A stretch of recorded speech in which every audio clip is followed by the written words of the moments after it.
Este sábado iniciaron las sesiones de la 64ª legislatura del Congreso de la Unión.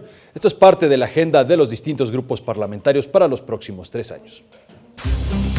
Iniciaron los trabajos de la 64ª legislatura del Congreso de la Unión y luego de que fue entregado el último informe del presidente Enrique Peña Nieto, los grupos parlamentarios fijaron su posición respecto al actual gobierno y el trabajo a realizar durante los próximos 6 años. El último en hacerlo fue el diputado Mario Delgado de Morena, quien llamó a abrir las puertas del Congreso a los ciudadanos, a privilegiar la construcción de acuerdos garantizando el derecho a disentir y a hacer efectiva la división de poderes.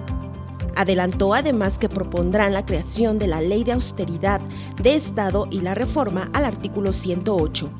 Adelantó además que propondrá la creación de la Ley de Austeridad de Estado y la reforma al artículo 108 constitucional para que el presidente en funciones pueda ser juzgado por delitos electorales y corrupción. Romero Hicks del PAN convocó también a construir desde las coincidencias el país que requieren los mexicanos y como parte de su agenda indicó que pugnarán por apoyar iniciativas para una fiscalía autónoma. En tanto, Claudia Ruiz Massieu, del PRI, fue enfática al decir que no obstruirán lo que sirva al país, pero recordó que el legislativo es contrapeso y que los grupos parlamentarios oficialistas deben saber decir no cuando así lo exija el interés de la nación. Al fijar postura por el partido Encuentro Social, la senadora Sacilde León Villard recordó que el pueblo demanda eliminar privilegios de la clase política, comenzando por el fuero.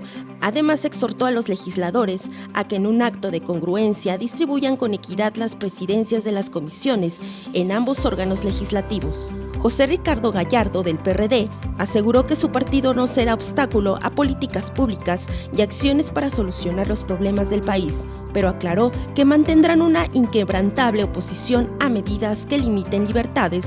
Y el Partido Verde Ecologista, en voz de Carlos Alberto Puentes Salas, reconoció los logros del actual gobierno federal y destacó que es el tiempo de la unidad.